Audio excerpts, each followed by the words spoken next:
Hello, everyone. Happy Black History Month. Wearing my For the Culture shirt, which I did get at Target years ago, but I haven't been to Target since then. So I should find out who actually made this shirt. I love this shirt. It's so cute, so I can actually support the person who designed this because it's very cute, very appropriate. As always, obligatory self promotion. What if I ruled the world? Poems inspired by music, written by me, a black woman, would be great to support during Black History Month. And I have a slight new book update. I have written the character biographies and the description for the back of the book.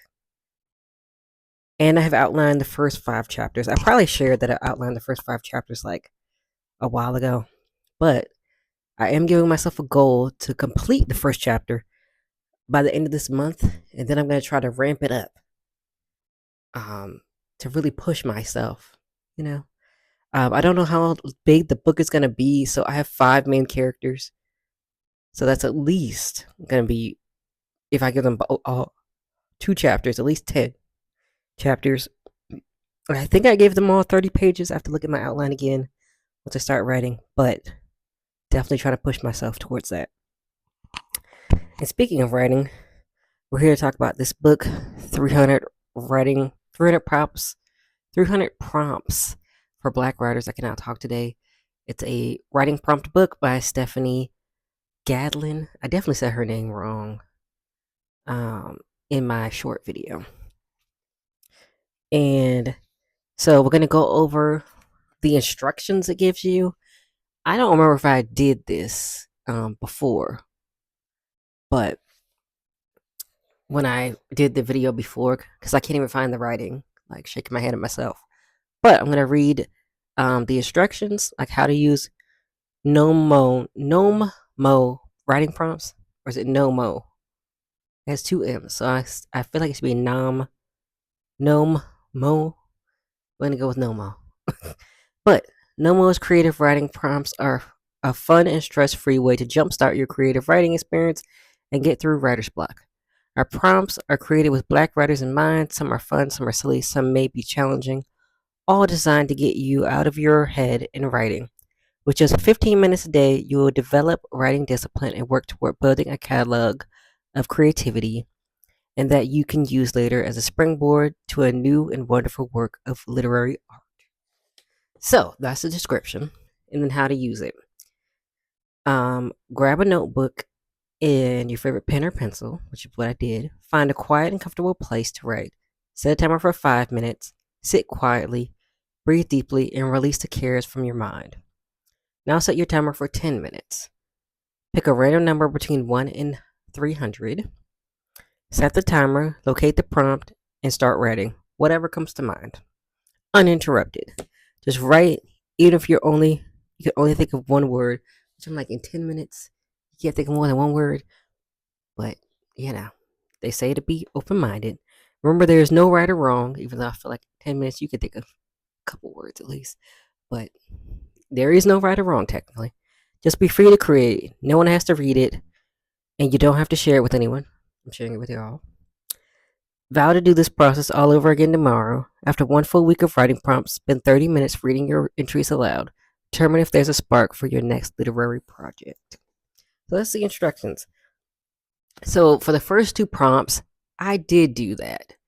But they weren't really Black related, and it is Black History Month.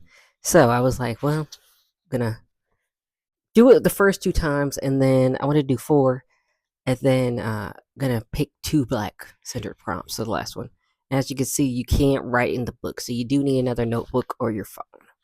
That's the only thing I don't like about it. But I picked this notebook, which is appropriate. There's a nice, beautiful Black woman on there, and it says "Lead with Passion." So I still did the timer for the 10 minutes for all of them.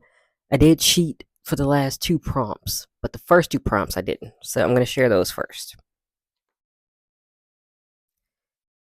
So I picked a number between 1 and 300, and the number I picked was number 266, which it was just a color. It was aqua, Or I guess you could say a word because aqua does mean water. Or is it with a G in Spanish instead of the Q? I mean, maybe I'm not as good at my Spanish as I thought, which I'm not very good. I'm not very fluent at all. Super beginner, but it's aqua like the color, like aquamarine.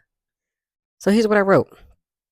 You are the aqua to my sand, the wetness to my dry, scorched heart. You cool me off, you ice me down. My heat of anger and frustration you extinguish. You steady me when I am unsure of the world and what I will find. You are the aqua to my fiery red, the freeze to my flames. You know how to calm me. You ground me when I feel like I'm flying too close to the sun. You are the rain to my wildfire. You are the aqua to my fiery red, which I feel like I should have put something extra there, but that's what I put. To my deep, hot oranges and yellows. Aqua to calm me and soothe my aching soul. Aqua to calm my restless spine. Aqua to calm my fears. Aqua to calm my worries. You are my aqua. That's where I got um before the timer went off. And I feel like that has potential to be like a nice little poem, and like fix up the metaphors a little bit. Get some more creative things in there. Maybe add some more colors that are like reds and yellows and oranges, but like some synonyms. If I could fix it up a little bit. But yeah, I like the beginning of that. I have not written in this since the last time I wrote in this. So much for spending 15 minutes doing this every day, but I will do this again. So the next one, it was completely random again. I picked number 100. Describe a human monster. A human monster is someone who can blend in, someone you never expect, someone you think you can trust, someone you may love, someone you may rely on. A human monster is someone who goes unnoticed, a person you think you know, a person you think is innocent, a person you think is shy, a person you think is incapable of harm. A human monster is not always obvious. Monsters come in all shapes, sizes, ages, and races. Monsters come in any occupation. Monsters come in all types of relationships.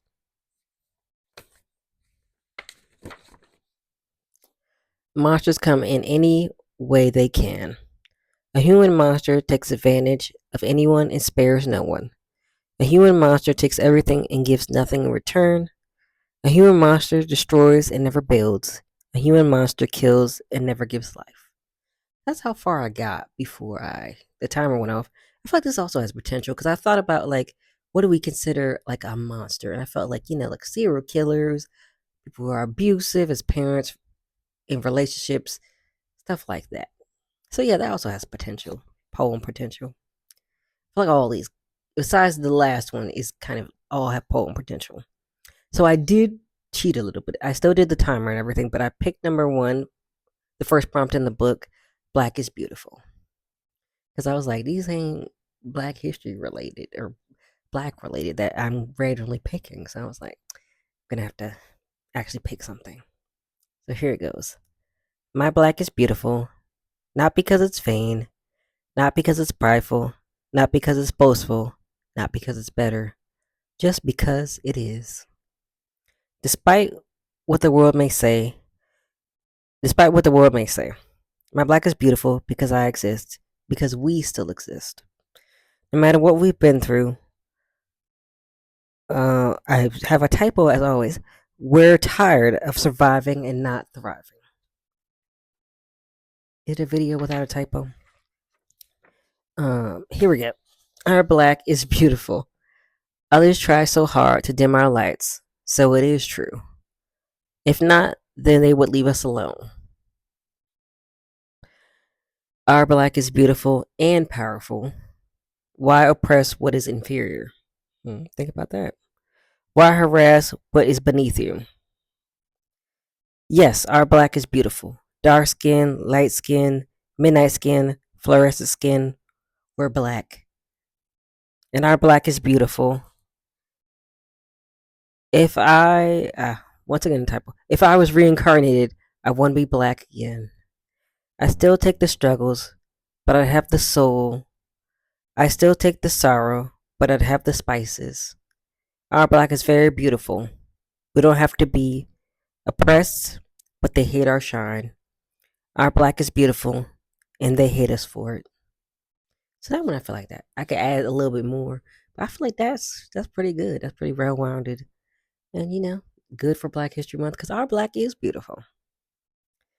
I think I would add some more where it says I take the struggles and then I take the sorrow, and maybe add some more for that stanza, like make it a 4 line stanza with that kind of theme.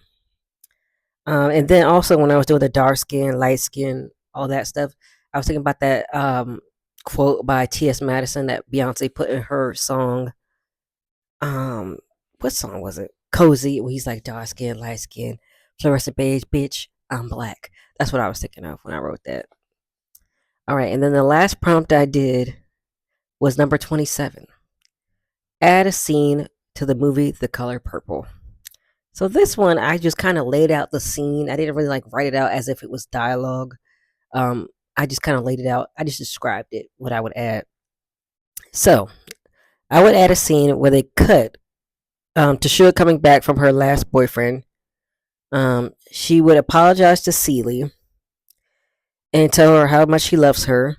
Honestly, if I could cut this plot point out of the book and the movie, I would. LOL. Because I was like, dang, you got this whole life with Celie. Y'all got your house, after her stepdad died, because we found out he wasn't really her dad. Spoiler if you haven't read or watched The Color Purple. Um, and yeah, y'all was a happy little couple, I thought. And he was like, let me try this one time. And I was like, eh. So yeah, I would take that out if I could. But if not, oh, and I put that's not the prompt though. LOL. Yeah, Celie would say she loves Suge back. I would have them become an official couple. Though they can't get married in that time period, they would consider themselves married, and they would still grow old together, but now very in love in my new version of the movie. Now, this didn't take 10 minutes. I think it took like 6 minutes actually. But that's what I would change about the Color Purple movie. What do you think of these prompts? What do you think of this book? Would you buy this book? I would recommend it. I don't think it's expensive. And then this author has also written other writing prompts books for Black writers. Um, I feel like I want to get through this one all the way first before I buy another book. And then I have another like random writing prompt book too. So I'm like, I don't know how many writing prompt books I want to have, but it's always a good option. So would you get this book? What did you think of what I wrote? I think I have a lot of potential with the things that I wrote, and I just got to polish them up, maybe add some stuff, edit some stuff. I feel like it's a good spark for some poems. So let me know what you think. Are you having a good Black History Month? I know it's only been a week when you see this, or not even when you see it on Friday, it'll be a week. Hopefully you're supporting Black authors, Black writers, Black musicians, all the things, learning about Black history, no matter what this administration has to say about Black and brown people. Please stay supporting your fellow human beings. All right? And I'll see you all next week.